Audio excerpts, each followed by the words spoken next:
voices and protest and speak out and put in place legislation, do things on the House floor, use procedural things, get our people riled up, because unfortunately they control all three forms of government. And so we just have to do what we can, but you're right. We're scared to death too. You're not the only ones that are afraid. We're afraid.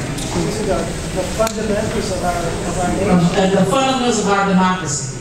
They don't believe in any rules. They believe that they can do whatever they choose to do because Donald Trump says it. And so we have to just keep fighting. But you're absolutely right. They have undermined they have made a mockery of our democracy. That's what they have. I'm Eleanor Goddess, I'm representing Jewish Voice for Peace. And while everything that we're talking about today absolutely needs to be addressed, most things need money. At the same time, we are sending almost $4 billion a year for Israel to oppress the Palestinians. $4 billion a year that could be used to help fight and support most of the causes most of us here today are talking about. That's a budget issue, it's a Defense Department issue, and we need to stand up to take the money back so that we are not at the same time supporting apartheid in Israel-Palestine, and at the same time supporting walls, whether they be in Palestine or in Mexico.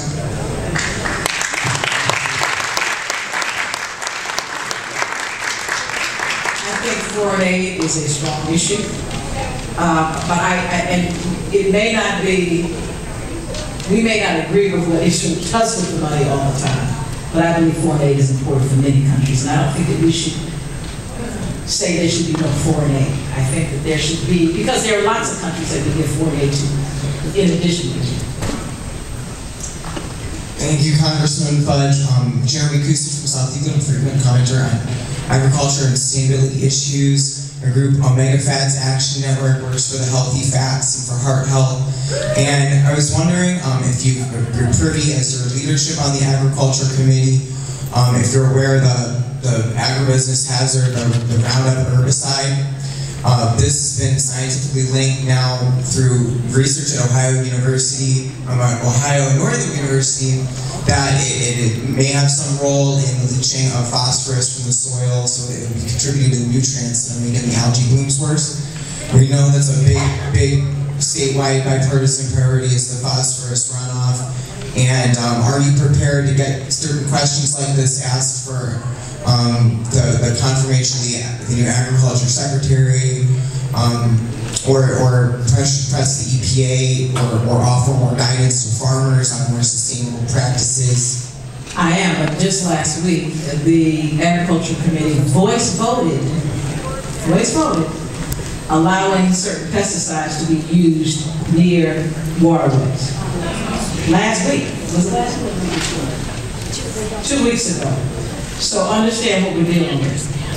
Okay, this is what we're dealing with. You don't care about the environment. All they're going to do is make money. So yes, I am prepared to address it. But if you would check, the House Agriculture Committee voice voted a bill that will allow for this runoff because they're going to allow pesticides that close to the various waterways. I mean, we need to protect the Great Lakes. I mean, everybody's envious of the Great Lakes. And I'm going to fight to protect it, but some of them really don't care. It's all about money. Hi, Diane Stasnik. I have the distinction of living in your district in Brooklyn Heights, and then also working in your district in Akron. So thank God for joining me. I also work for Catholic Charities in the Social Action Office, and normally in February we are in DC meeting with our representatives, and this year they have canceled that in lieu of some other meetings. So I wanted to bring up, we agree with universal health care We wanted to talk to you about immigration and refugees, and I think that's been covered here today. One of the areas that I wanted to add into this is protection for poverty assistance around the world. Somebody just talked about the money that we send overseas, and a lot of people think that it's close to 25%, but it's only about 0.6% of the federal budget, and it does not, any kind of budget cuts in that area does not have an impact on our overall budget in the United States. So we'd like to ask that you preserve and strengthen the funding for international aid.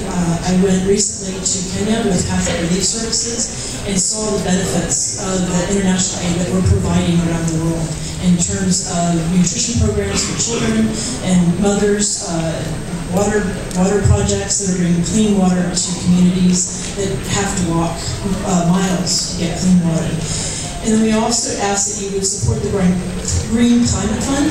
Right now there isn't funding going to that, and we are asking that funding to be provided. And I have a folder here with more information. Great. I do support international aid, that's what we were just talking about, because it does a lot of good things in a lot of places. Hello, my name is Janine Spears. I'm a resident of Shaker Heights, and I'm a professor who's been teaching information security for about 8 years. I'm astonished at how ill-prepared the United States was in the face of election-related hacking in November. Even after the recount in 3 states, the American people are told that there was no evidence of hacking the actual voting machines. But how can we really know if there was no digital forensics of the actual machines themselves?